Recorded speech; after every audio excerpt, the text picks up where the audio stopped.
Vertigo यानी चक्कर क्या होते हैं, क्यों आते हैं और कैसे इनको होम्योपैथी दवाओं से ठीक किया जा सकता है, इस वीडियो के क्रम में जानेंगे। मैं आपका health preserver doctor Asif Ali. Request viewer, channel से अगर पहली बार जुड़े हो तो चैनल को लाइक शेयर सब्सक्राइब करके हमें मोटिवेट कीजिएगा। चलिए जान लेते हैं कि चक्कर क्या होते हैं। अक्सर आपने कहते सुना होगा कि बैठ के उठने पर सब कुछ घूम रहा है। चारपाई पे करवट लेते हैं या चारपाई पे लेट के उठते हैं तो चक्कर आ जाते हैं।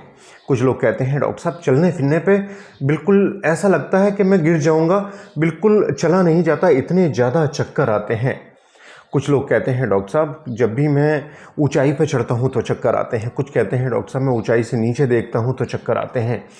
यानी इस तरह के चक्कर आखिर हैं क्या, क्यों आ जाते हैं? तो इस विषय पे ही मैंने ये वीडियो बनाया है और मैं चाहता हूँ कि इसके बारे में आप पूरी जानकारी रखें और इसको कैसे ठीक किया जा सकता है एक एक करके बात करेंगे। तो अलग अलग कंडीशंस में अलग अलग मरीज़ अपनी प्रतिक्रियाएं देते हैं।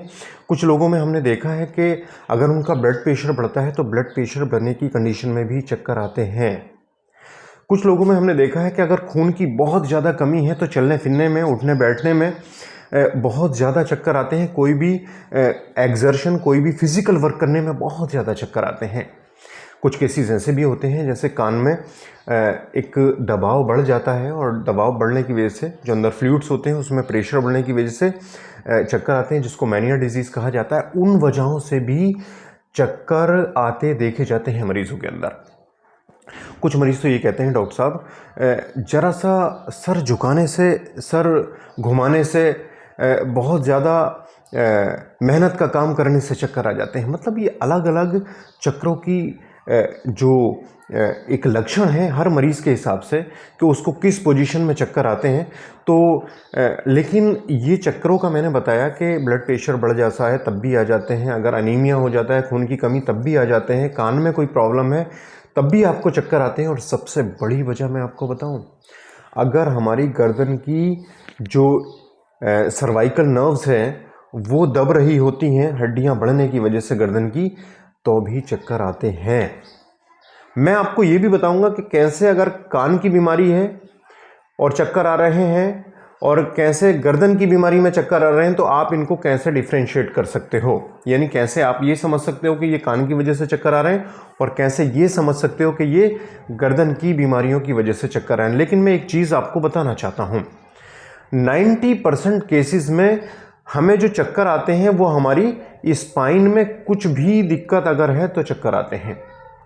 कभी कभी देखा जाता है सर में चोट लगने के बाद भी चक्कर देखे जाते हैं। कभी कभी देखा जाता है गर्दन में चोट लग गई या स्पाइन में चोट लग गई तब भी चक्कर लोगों में पाए जाते हैं। तो ये अलग अलग चीज़ें हैं और इन चक्करों को ठीक करने के मैं होम्योपैथी सटीक मेडिसिन भी बताऊंगा आपको, जिससे आप चक्करों को हमेशा के लिए आना रोक सकते हो। तो चलिए एक एक करके बात करेंगे। कभी कभी हमने देखा है कि जब गर्दन में नस दबती है, हमारी सर्वाइकल कंप्रेस होती है, तो उसकी वजह से चक्कर आते हैं।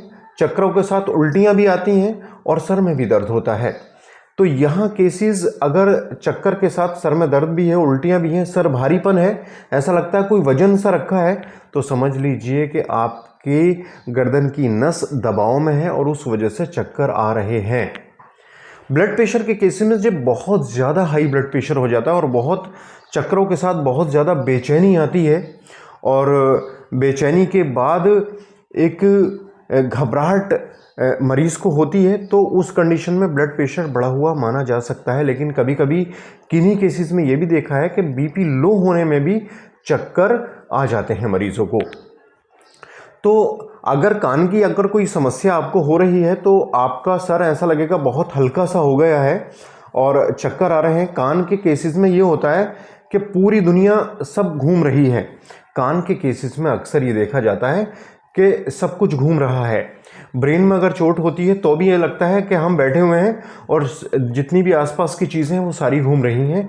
कान के केसेस में और ब्रेन के केसेस में अगर चोट होती है तब इस तरह के केसेस दिखाई देते हैं। और अगर सर्वाइकल आपकी गर्दन की नसें दबी हुई हैं तो उन केसेस में ऐसा लगता है कि हम घूम रहे हैं, सब कुछ रुका हुआ है और हम घूम रहे हैं। ये डिफरेंशिएशन है सर्वाइकल में और कान की समस्याओं में और ब्लड प्रेशर के केसेस में। तो ये आप इस तरह से डिफ्रेंशिएट कर सकते हो। लेकिन मैं आपको ये बताना चाहता हूँ, होम्योपैथी दवाएं हमेशा ही लक्षणों का इलाज करती हैं। अगर आपको चक्कर आते हैं, चलने फिरने से चक्कर आते हैं, करवट लेने से चक्कर आते हैं, उठने बैठने में चक्कर आते हैं, खून की कमी से चक्कर आते हैं, तो होम्योपैथी में बड़ी लाजवाब मेडिसिन्स दी गई हैं। उन दवाओं को अगर आप इस्तेमाल कर लेते हो तो इन चक्रों की समस्याओं को हमेशा के लिए ठीक किया जा सकता है। जैसे कि एक दवा आती है जेलसीमियम। जेलसीमियम एक ऐसी दवा है, 30 पावर में अगर आधा कप पानी में डाल के दिन में 3 बार ले लेते हैं खाने से पहले, तो किसी भी प्रकार के चक्कर बंद हो जाते हैं।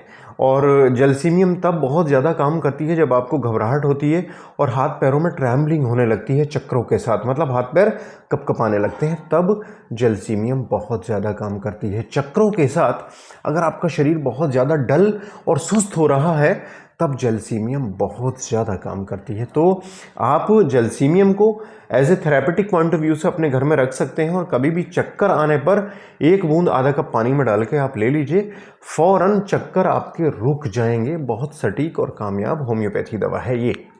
तो चक्कर की बीमारी बड़ी ख़राब होती है और मरीज़ बड़ा घबरा जाता है। कभी कभी तो चक्कर की वजह से अगर गिर जाते हैं तो चोट तक लग जाती है। तो मैंने आपको बताया, गर्दन की समस्या हो सकती है, ब्लड प्रेशर बढ़ा हुआ हो सकता है, एनीमिया की वजह से चक्कर आ सकते हैं, कान में अगर प्रेशर बढ़ जाता है तब भी चक्कर आते हैं, सर में कोई चोट लग जाती है या हमारे गर्दन में कोई चोट लग जाती है तब भी न्यूरोलॉजिकल डिसऑर्डर्स के तहत चक्कर आना लाजमी है। तो इन सारी चीज़ों को ध्यान में रखते हुए हमने बताया कि जेलसीमियम आधा कप पानी में डाल के दिन में 3 बार ले लीजिए, 1-1 बूंद।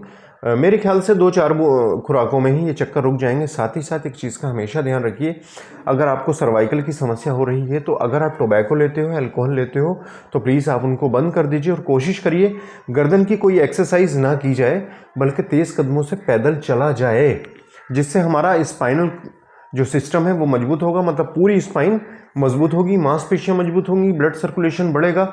मैं आपको एक चीज़ और बताना चाहता हूँ, चक्कर आते क्यों हैं। देखिए, चक्कर आने की वजह होती है नर्व का कंप्रेशन, यानी नर्व जब दब जाती है और उस एरिया की ब्लड सप्लाई रोक दी जाती है, जिसकी वजह से ये वर्टिगो जैसी समस्याएं पैदा हो जाती हैं। तो इस कंडीशंस को दूर करने की मैंने आपको बहुत सटीक और शानदार मेडिसिन बताई है। उम्मीद है आपको पसंद आई होगी। और इसी जानकारी के साथ मैं आपसे विदा चाहूँगा। आपका health preserver doctor Asif Ali. Next video में फिर मुलाकात होगी। Thank you.